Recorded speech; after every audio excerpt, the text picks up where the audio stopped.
नमस्कार दोस्तों, मेरा नाम है राहुल यादव और आप सभी का स्वागत है आज की स्पेशल वीडियो में। दोस्तों, अभी कुछ टाइम से स्कैम्स हमें काफ़ी देखने को मिल रहे हैं। अभी हमने ग्रो म्यूचुअल फंड स्कैम के बारे में बात करी थी कि फिर से एक और नया स्कैम हमारे सामने आ गया। देखिए, मैं भी इस तरह की वीडियोस बनाना नहीं चाहता हूं, आप लोगों को बिल्कुल भी डीमोटिवेट करना नहीं चाहता हूं, लेकिन ये चीज़ें समझना बहुत ज़रूरी है हमारे लिए कि कैसे हम इन चीज़ों से बच सकते हैं। इन चीज़ों से घबराकर अपना इन्वेस्टमेंट बंद नहीं करना है, इन चीज़ों से सबक लेना है कि हमें इन्वेस्टमेंट किस तरीके से करना है। देखिए, इन चीज़ों से बचना बहुत ज़रूरी है, तो स्कैम से बचना बहुत ज़रूरी है। तो आज की जो वीडियो में हम लोग समझेंगे कि जो नया स्कैम ये निकल कर आया है, सेबी ने जो शिकंजा कसा है संजीव भासिन जी के ऊपर, ये किस तरह से, क्या ये पूरा मामला है और कैसे हम फ्यूचर में इन सब स्कैम से बच सकते हैं, आज की वीडियो में बहुत ही डिटेल में समझाऊंगा, बिल्कुल सिंपल भाषा में समझाऊंगा। तो वीडियो बहुत ज़्यादा इन्फॉर्मेटिव है, पूरा ज़रूर देखिएगा। चलिए स्टार्ट करते हैं।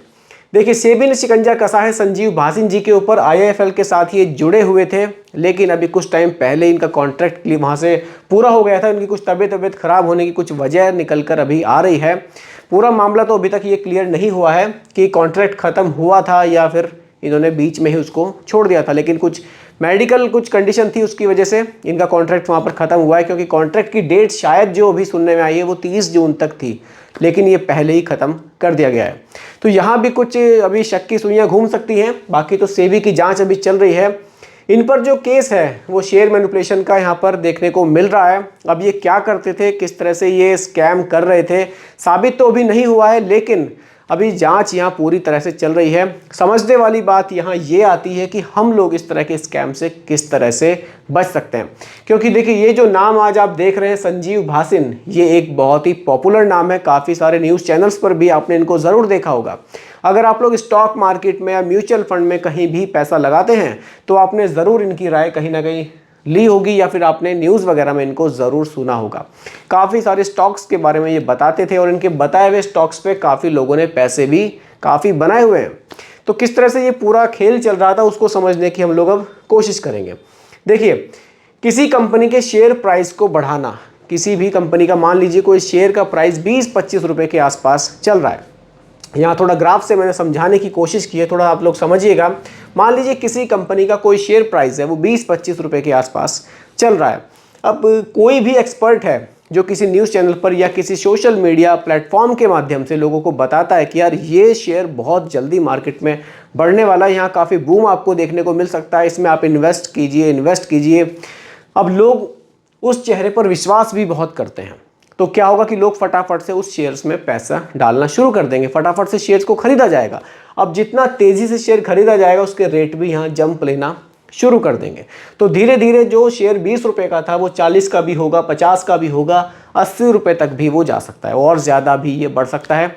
ये उन्हीं के ऊपर डिपेंड करेगा जो इस पूरे गेम को चला रहे हैं। यहाँ तो जस्ट हम एक एग्जाम्पल के माध्यम से समझने की कोशिश कर रहे हैं कि किस तरह से ये पूरा स्कैम निकल कर आ रहा है। तो शेयर प्राइस को यहाँ कुछ इस तरह से बढ़ाया जाता था।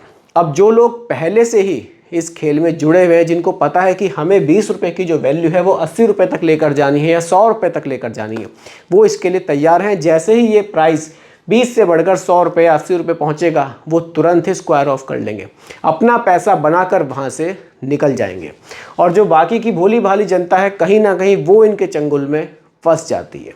अभी देखिए, जिसने 30 रुपये से या 40 रुपये से स्टार्ट किया, 50 रुपये 60 रुपये, हो सकता है उन लोगों ने तो कुछ पैसा बनाया भी, लेकिन जो लोग यहाँ 70 रुपये 80 रुपये पर आकर शेयर प्राइस को यहाँ पैसा इन्वेस्ट करेंगे, उसके बाद ये पूरी तरह से एकदम डाउन होता हुआ आपको दिखाई देगा, क्योंकि सब इसमें से पैसा फटाफट से रिडीम करेंगे, तो उनको कितना लॉस यहाँ देखने को मिलेगा।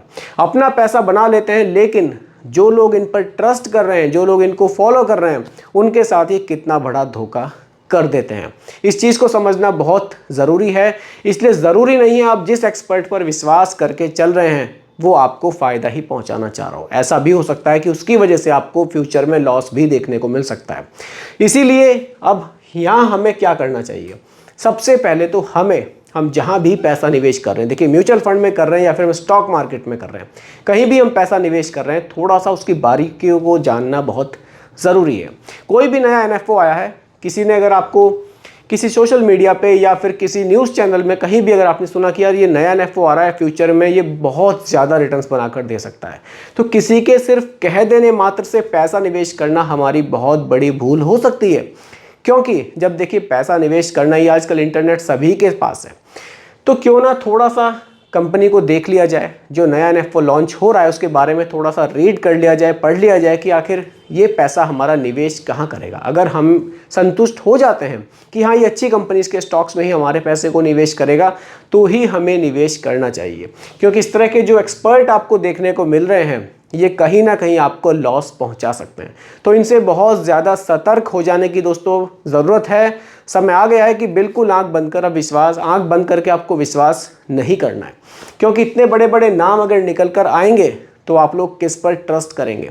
ये लोग तो आपको बताना स्टार्ट कर देते थे कि भैया आज की मार्केट कंडीशन ये है, आप इन स्टॉक्स को खरीदिए, यहाँ आपको ज़्यादा प्रॉफिट होगा।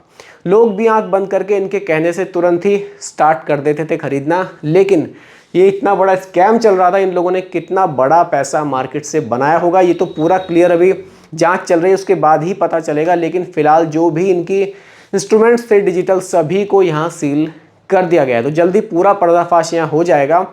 लेकिन हमारी वीडियो का जो मोटिव है वो ये है, टॉपिक को थोड़ा सा ध्यान से समझिए, हमें इन लोगों से बिल्कुल सतर्क रहना है, बिल्कुल सतर्क रहना है। किसी के कहने में, किसी के बहकावे में आकर कभी भी इन्वेस्टमेंट नहीं करना है। देखिए आप लोग वीडियोस तो देखते ही हैं, जब एक चीज़ और है, बहुत लोग कमेंट भी मुझे करते हैं कि सर इस शेयर का या इस म्यूचुअल फंड का जो लास्ट 1 ईयर रिटर्न्स था वो बहुत ज़बरदस्त था, तो क्या ये इसमें मुझे निवेश करना चाहिए। देखिए बहुत कम समय का जो रिटर्न होता है, कभी भी उस पर ट्रस्ट नहीं करना है। आपको पिछले कम से कम 10 साल की हिस्ट्री उस फंड की ज़रूर देखनी चाहिए, तभी आपको निवेश करना चाहिए। अभी लोग देखिए लालच में भी बहुत आते हैं कि सर वो जो म्यूचुअल फंड है ना वो तो 40% के रिटर्न दे रहा है, तो क्यों मैं उसमें क्यों ना निवेश करूं। आप जो फंड बता रहे हैं ये तो 16-17% के रिटर्न दे रहा है। देखिए 40% के रिटर्न दे रहा है, लेकिन वो क्या कंटिन्यू 40% के रिटर्न देगा? ऐसा ज़रूरी नहीं है कि वो रिटर्न देगा। उसकी क्या फाइनेंशियल पोजीशन है, क्या उसके फंडामेंटल्स हैं, आप लोगों ने बिना सोचे समझे उसमें पैसा निवेश कर दिया, तो ये बहुत बड़ा रिस्क हो जाता है। देखिए बढ़िया बढ़िया म्यूचुअल फंड्स हैं, बड़ी बड़ी कंपनीज मार्केट में हैं, आप इनको छोड़ के पता नहीं क्यों बहुत जल्दी स्विच कर जाते हैं कि वहाँ रिटर्न बहुत ज़्यादा है। देखिए जितना ज़्यादा लालच आप करेंगे ना, उतने ही बड़े गेम में आप फंस सकते हैं। तो आगे के लिए थोड़ा सा यहाँ अवेयर रहने की ज़रूरत है। थोड़ा सा रिटर्न हमें देखिए कंपाउंडिंग में अगर हमें 15-16% के रिटर्न्स भी मिल रहे हैं ना, तो वो कम नहीं है, वो बहुत बढ़िया रिटर्न्स है। कंपाउंडिंग में अगर हम लॉन्ग टाइम के लिए पैसे को निवेश कर रहे हैं, अच्छे रिटर्न्स मिलते हैं, लेकिन फिर भी कहीं ना कहीं ये 30-40% का लालच हमें घेरे रखता है। तो इस लालच से बचना है, नहीं तो आप भी इस तरह के स्कैम्स में फंस सकते हैं। और किसी भी एक्सपर्ट की राय पे तुरंत निवेश नहीं करना है। थोड़ा सा मार्केट रिसर्च आप कर सकते हैं, हर चीज़ के लिए गूगल भी अवेलेबल है, बहुत चीज़ें हैं, आप रिसर्च कीजिए, आपको थोड़ा ट्रस्ट आए तभी निवेश कीजिए। और ये चीज़ ज़रूर ध्यान में रखनी है, मैं भी जो भी फंड के बारे में बताता हूँ, म्यूचुअल फंड के बारे में, मैं 10 साल के रिटर्न, 5 साल के रिटर्न ज़रूर आपको बताता हूँ, थोड़ा सा पास्ट हिस्ट्री में ज़रूर आपको बताता हूँ। देखिए कोई भी नया NFO मान लीजिए अभी लॉन्च हुआ है, उस NFO में वो निवेश करना है या नहीं करना है, इसके लिए आप चेक कर सकते हैं कि उस AMC कंपनी के जो पहले NFO थे उनकी परफॉर्मेंस कैसी रही है। ये जो नया NFO आया है ये कहाँ हमारे पैसे को निवेश करेगा, इन सब चीज़ों को थोड़ा चेक कीजिए तभी निवेश कीजिए, तो आप इन सब चीज़ों से बच सकते हैं। तो दोस्तों यही आज की वीडियो का टॉपिक था कि अब जो इस तरह के स्कैम वगैरह चल रहे हैं इनसे हम कैसे बच सकते हैं, कैसे हम इनसे दूरी बना सकते हैं। इस वीडियो के बारे में कोई भी आपकी राय हो आप ज़रूर कमेंट में ड्रॉप करिएगा, उस पर मैं अपनी प्रतिक्रिया ज़रूर दूंगा, रिप्लाई आपको ज़रूर करूंगा। तो दोस्तों उम्मीद करता हूं कि टॉपिक आपको क्लियर हुआ होगा। फिर भी कोई कन्फ्यूजन हो आप मुझे कमेंट कीजिएगा, रिप्लाई मैं आपको ज़रूर करूंगा। बाकी दोस्तों रिकमेंडेशन नहीं है, केवल एजुकेशनल पर्पस वीडियो आप लोगों के लिए बनाया गया है। वीडियो कैसी लगी कमेंट में ज़रूर बताइएगा, पसंद आई हो तो लाइक शेयर भी कीजिएगा, और मेरे चैनल पर अगर आप नए हैं इसको भी सब्सक्राइब आप ज़रूर कीजिएगा। नमस्कार।